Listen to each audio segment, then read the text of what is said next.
Perfect.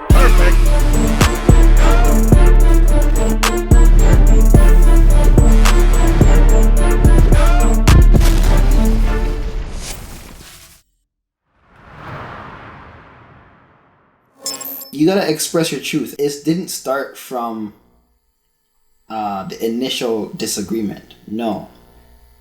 Somebody at some point had to have a certain type of ego or pride to either say something they shouldn't have said or say nothing at all. Or say too little, or not express their full emotions, or not really say what they wanted to say because of whatever reason, right?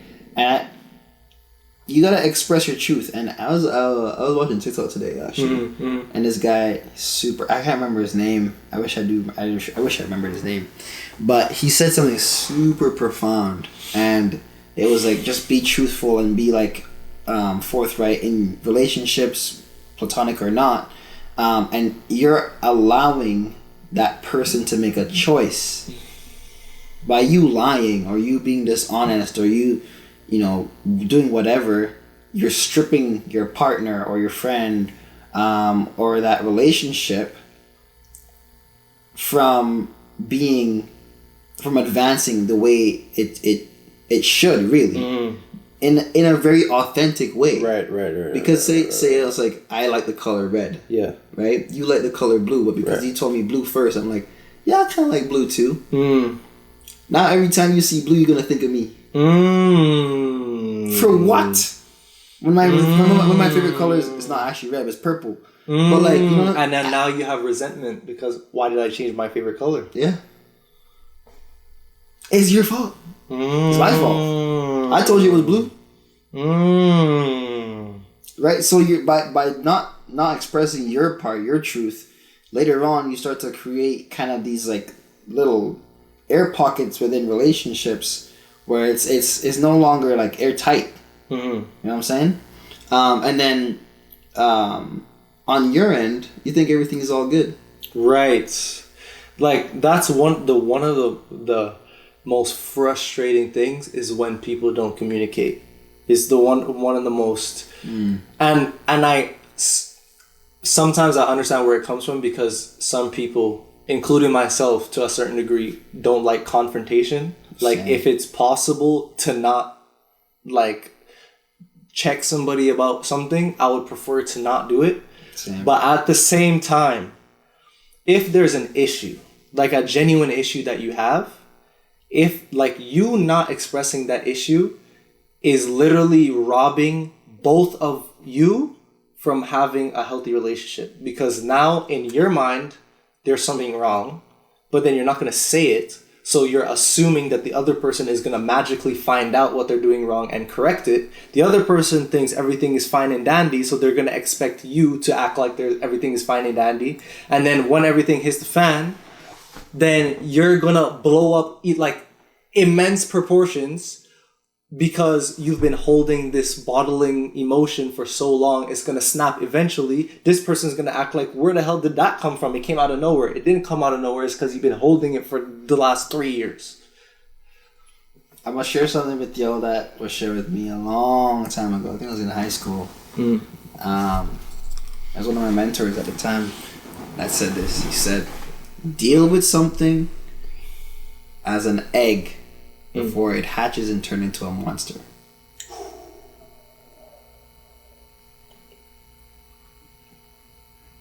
There's a whole bunch of seeds that get planted, a whole bunch of eggs that gets planted throughout relationships, and if you can deal with those little small things as you go, they won't turn into this big blow up thing. Because people just don't snap.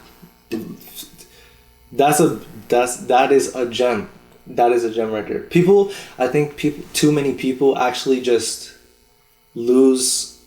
They don't realize, or they don't take into consideration that like the reason that this person snapped was for a reason. Like they didn't just randomly decide one day, I'm gonna snap at you. That's not how it works. Something happened over and over and over again. Maybe it wasn't even the same thing. Maybe it was multiple different things, and then they snapped eventually. Eventually is the key. Like, it's been happening. If somebody gets to the point where they're snapping, something been happening. Mm-hmm. But then it gets to like this part of it where it's like it becomes toxic, right? If it's not dealt with.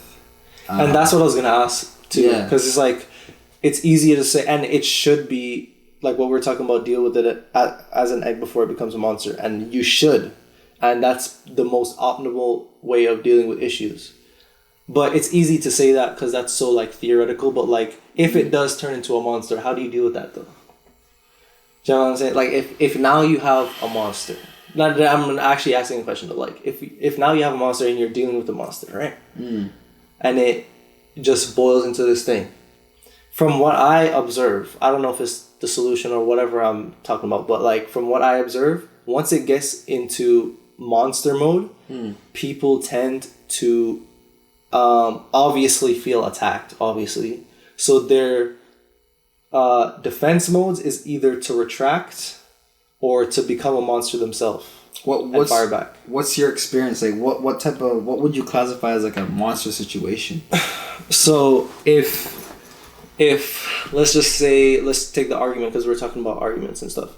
So if you're having all these little disagreements or little things that you don't like about that the other person is doing or whatever, and then you snap at them in a crazy way, you have this blowout argument, people yelling, things are fighting, being thrown around or whatever.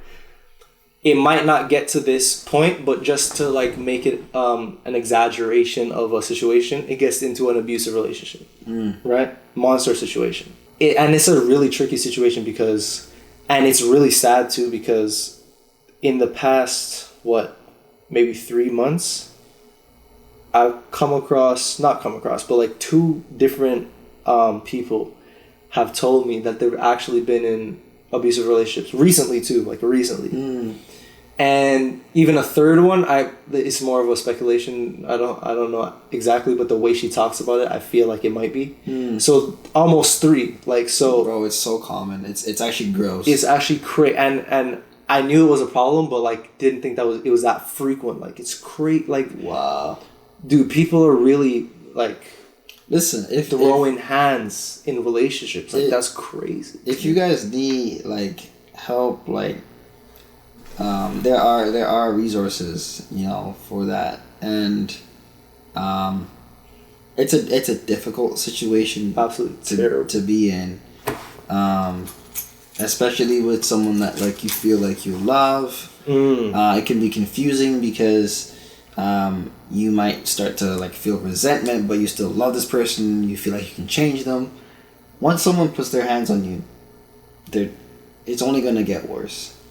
And my thing too is, and it starts way before that, but just because we're already talking about it, if a person gets to the point where they're willing, not even if they do, but if they even like have the conception of like, I would do this, they have no respect for you. Sorry. They just don't. Like, if you especially if you're talking about somebody in the context of love, like, oh, I like, this person loves me, and they're even thinking of the remote possibility of putting their hands on you. Keep talking. I'm gonna find something. They don't respect. And the thing about that is, to segue away from that much of an exaggeration of a situation. In general, if in a relationship, if there's no respect, the relationship doesn't work. If there's no respect, the relationship doesn't work. This is what this passage says. Love is patient and kind. Love does not envy or boast.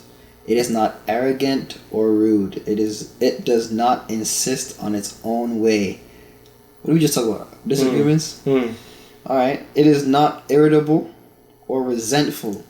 It does not rejoice at wrongdoing, but rejoices with the truth. That's from Bible. That's from the Bible. I don't know, like, some of y'all religious or not. That is essentially what love, in a biblical sense, watch this, means. This is a whole different kettle of fish, but like, I don't think our generation, not even our generation, the society in general even understands what love is for real. They throw it, like, for me, I actually think that people throw the word love around way too like way too candidly, like way too, they just use it. Like, it's so frivolous. they just use it. Like, I don't, like, hey, do whatever you want, but to me, like, if you, like, don't tell me you love me if you don't actually love me, bro. Like, I will be fine. I even prefer you to for you to tell me that you hate me than for you to tell me that you love me and you actually don't. Facts. Because once I hear that, there's a certain level of expectation of what that means to me. Do you understand? Like, that is a perfect definition of love. I don't think, like, that is like the working towards, like, excellence type of love. And let me just say this too. Love is not a feeling. It's a decision. Let me just say that. But that's a whole different conversation. But let me just say that. It's a decision. Love is not an emotion. And people get caught up in that, I feel like. It's like, and I'm not feeling it today. I'm not even excluding myself too. So myself included, right? Yeah. People get caught up in this idea of I'm supposed to feel love, or I'm supposed like if I love somebody or whatever and the butterflies go away, that means I no longer love this person. It's called a honeymoon phase for a reason, eh? Like it's crazy to me how many people use the phrase like, oh, I'm just not feeling anymore, right? Which is fine if you're talking about it in like a like I like this person context or whatever, or like I think I love this person context or whatever. But like if you've been said that you love this person and then you're talking about I'm not feeling it anymore, you're not talking about love. You're talking about infatuation. You're talking about I have a strong affinity towards this person. Very strong. It could be extremely strong. It's very possible for you to love a person that you don't like. Damn. This is very possible for you to literally cannot be around somebody because you don't like you don't enjoy their presence, like you don't like to be around them, but you love them though. If love is a choice, and familiarity can get you in a place where you constantly choose someone despite seeing the evidence that they are hurting you, you can literally love someone without liking them. Bruh, that's crazy. Wow. Because I heard somebody, I was watching this podcast too, Abba and Preach. They're lit. I love Abba. So good. Shout out to Abba and Preach. Shout out. And they were saying the divorce rate in America is so high, right? Yeah. Like absurdly high, right? It's not even 50 no more. It's probably it's ridiculous. Yeah. He said, you know what's hardly ever even a consideration in why they got a divorce? Love. That doesn't enter the conversation. It's like practical reasons why they got a divorce. Finances, kids, whatever the situation may be. It doesn't involve love. It doesn't, like, love does not, that love has no, I shouldn't say has no, but like love is not the deciding factor of if you're compatible or not. Love is literally the pivoting moment where you decide that you now love this person because of all these other factors. That's conditional. That's not necessarily to mean that your love is now conditional on those things. Right. The reason why love is so like, it's to love somebody is such a like deep decision and like way bigger than people make it seem. And it's like a really big thing is because based on conditions, you now decide that you're going to love this person unconditionally. Because once you make that decision, I love this person, those conditions disappear. Like once you love this person, it doesn't matter what they do, love is still there. Which is why this whole idea about, oh, I love this person, and then they switch, that switch should not exist. Just don't tell me you love me. Right. Like unless you killed 10 members of my family, like that switch should not exist. Facts. Does that include cheating? See, that is a interesting question. I don't even know. Because what is cheating though?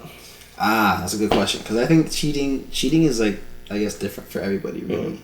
I think the easiest definition of cheating, if you want to get technical, is like when you get into a relationship, you either explicitly or subconsciously have a set of terms that you expect of each other. And if one of those things is violated, that's cheating. So if we get into a relationship, one of the a monogamous relationship, one of the most obvious rules is you're not allowed to go see somebody else. I'm not about to go see somebody else. That's a rule that we agreed upon. If you break that, it's cheating. Yeah. Simple as that. So if somebody cheats, by that definition, does that allow you to no longer love somebody?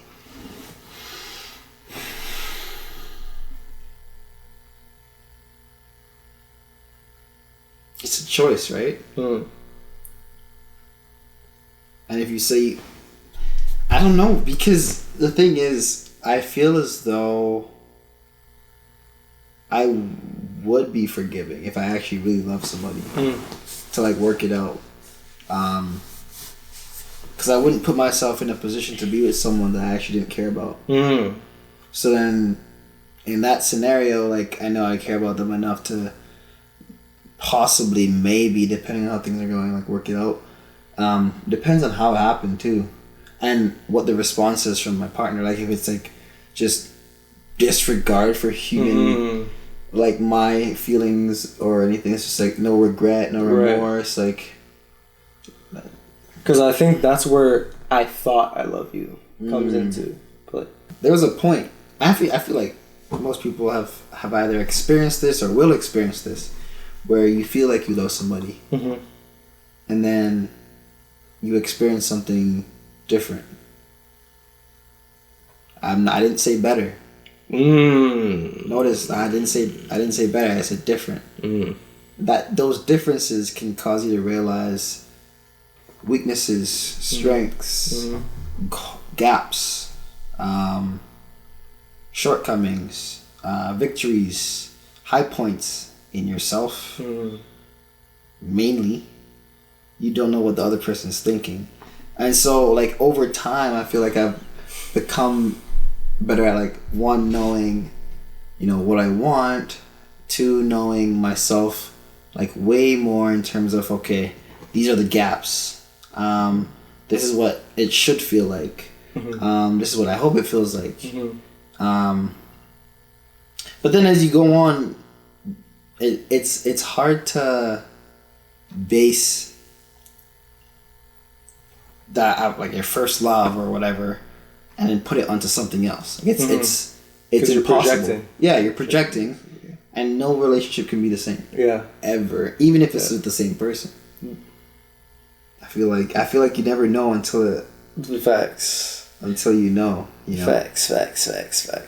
Put that in the comments. Still, go in the comments and put your views on that. Yeah, what's your take topic on it? Is it something that's like a deal breaker? Is it something that you could work out based on like situation? Like what's your play on that? That's crazy.